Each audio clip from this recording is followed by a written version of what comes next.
There's a lot of things about Elon Musk that make our lives difficult.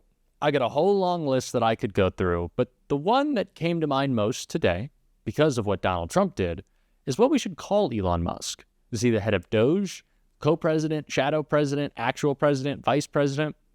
I don't know, but one name seems like it really seems to work, again, especially after what Donald Trump did today, and that's First Lady. Seems like Elon Musk is in the Oval Office. He's always by Donald Trump's side. They're taking pictures. They're playing songs. They're sharing dessert. I don't know. Probably not, but maybe. I don't know if Donald lets anyone touch his McDonald's. But the moment that happened today at a press conference with Trump really solidifies that, as he humiliated Melania Trump is really the only way we can put it. We're going to get into all that. But before we do, if I could quickly ask you to leave a like on this video. And if you haven't already and you enjoy our channel, to hit that subscribe button. It goes a long way. It really does mean a lot to me. Now, like I said, Donald Trump was speaking at this press conference about a whole host of issues and topics.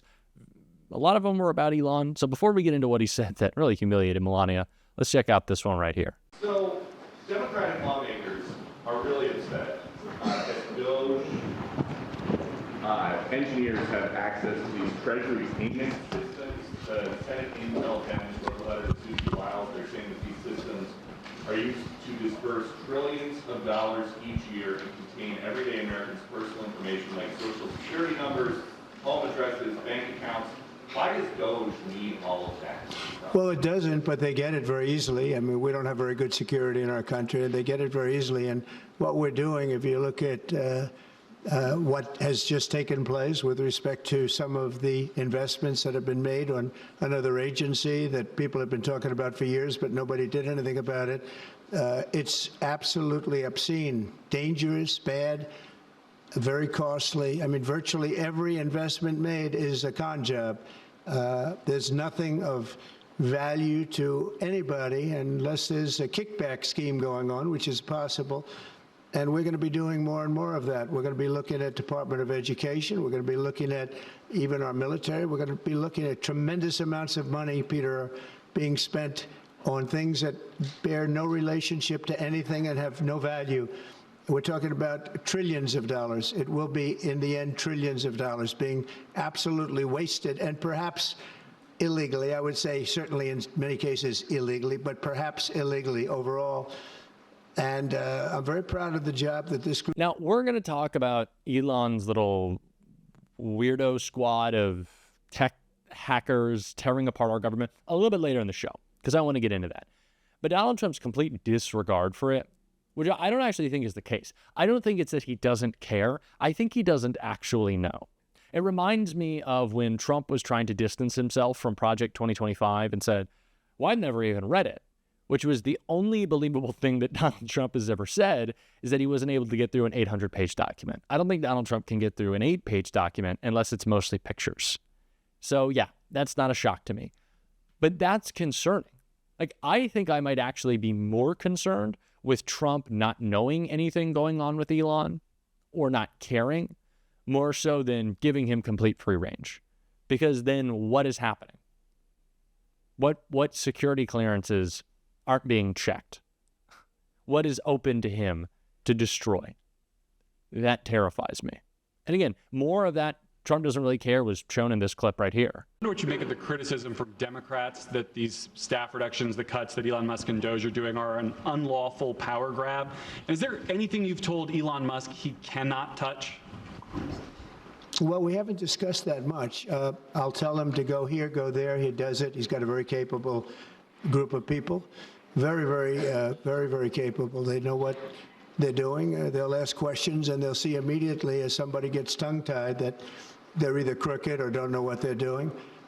We have very smart people going in, so I've instructed him go into education, go into military, go into other things as we go along, and they're finding massive amounts of fraud, abuse, waste, all of these things. So, but I will pick out a target, and I say go in.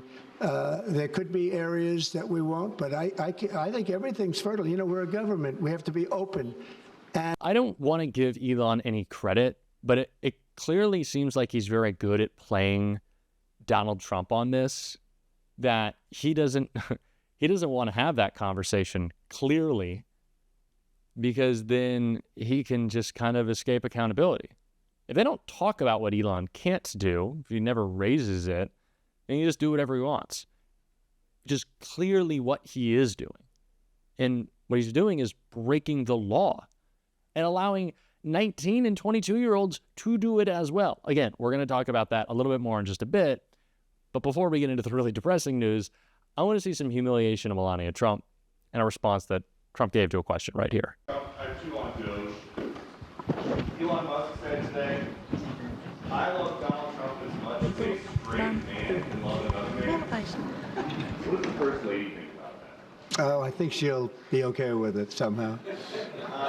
So in case you misheard Peter Doocy, I want to read the tweet that Elon posted right here. Elon wrote, I love real Donald Trump as much as a straight man can love another man.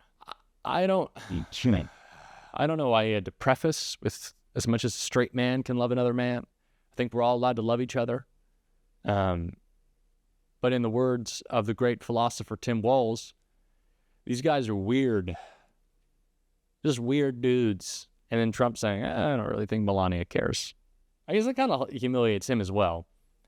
Also, have you noticed that Melania's been gone lately? She went on the trip with Trump to go see Gavin Newsom when she got a little smooch, a little kiss on the cheek, and has just been absent since. But do you know who we've seen a lot? We've seen a lot of Elon. A little too much Elon. Any amount of Elon in the government breaking the law and stealing our private data, it's too much Elon for me, especially with the group of guys he's got around him now. And Rachel Maddow did some great reporting on that right here. We also got this delightful advance in this story from the Wall Street Journal, which exclusively reported that the actual kid, the actual person who Donald Trump and Elon Musk had let into the Treasury payment system, the actual person is this person. Quote, a key Doge staff member who gained access to the Treasury Department's central payment system resigned today after he was linked to a deleted social media account that advocated racism and eugenics. A 25-year-old who is part of a cadre of Elon Musk lieutenants deployed by Doge to scrutinize federal spending resigned after the Wall Street Journal asked the White House about his connection to the account. The account posted in July, quote, just for the record, I was racist before it was cool. The account wrote on Twitter in September, quote, you could not pay me to marry outside of my ethnicity. In reference to a post noting the prevalence of people from India in Silicon Valley, the account wrote, again in September, quote, normalize Indian hate. After the Wall Street Journal inquired about the account, White House spokesperson Caroline Leavitt said that the young man had resigned from his role. Again, this is one of the Elon Musk lieutenants, one of his, bad news bears, who specifically was allowed access to the most sensitive payment system in the entire U.S. government, the one that sends out more than 90% of all payments for all things from the United States Treasury. This was that specific kid. And here's my favorite part of this reporting from the Wall Street Journal. After this, the Wall Street Journal uncovers what this kid has said. I was racist before it was cool. You could not pay me to marry outside my ethnicity. Normalize Indian hate. After the Wall Street Journal turns up that stuff from this kid,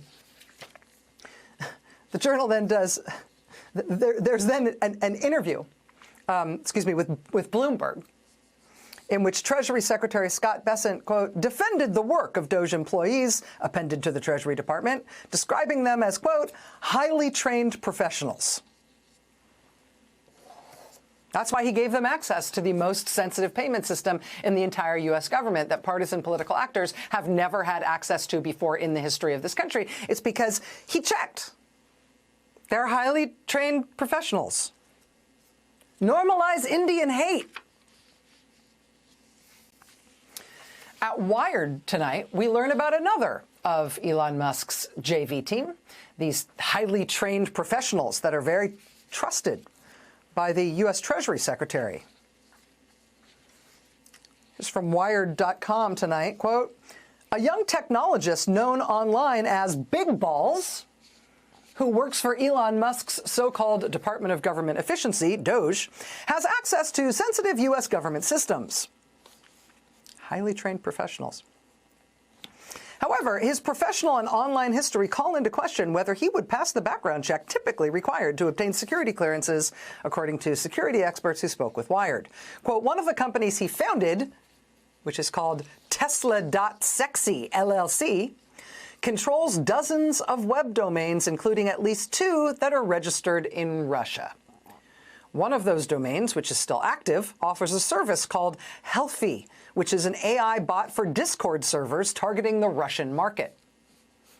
Someone using a Telegram handle linked to the young man also solicited a cyber attack for hire service in 2022. At Path Network, the young man worked as a systems engineer. Path has at times listed as employees Eric Taylor, also known as Cosmo the God, a well-known former cybercriminal and member of the hacker group UG Nazis, as well as Matthew Flannery, an Australian convicted hacker whom police allege was a member of the hacker group LulzSec. Now, I went on a bit of a rant about this last night, as you saw that video, that it is a little shocking to me that we needed to, unsurprisingly, see that one of Elon's little tech guys in Doge was a bad person, that he was tweeting a bunch of racist stuff. What a shock. The Venn diagram of really hardcore Elon Musk fan and young white racist guy is a circle. That's complete overlap. Probably. Maybe there's someone out there. I don't know. We don't need to make the broad generalization. But again, that's shocking. Not shocking to me. But that's not what's bad here. Sure, employing someone who posts a bunch of racist stuff is going to get 2 thumbs downs from me. But what's really bad is anyone without a security clearance or oversight hacking into our most secure data. There was a report out yesterday that one of the kids might have gotten close access to information about our nuclear arsenal. And he's 21. It's absurd. That is what is wrong. And it's really shocked me that anyone has tried to argue otherwise. This isn't just bad. It is bad. And it's what we're going to have to keep talking about on this show every single day. And if you want to support that, as always, you can hit that subscribe button. You can leave a like on this video. And if you stuck around to the end, you can drop a blue heart in the comments. Until next time, I'll see you soon.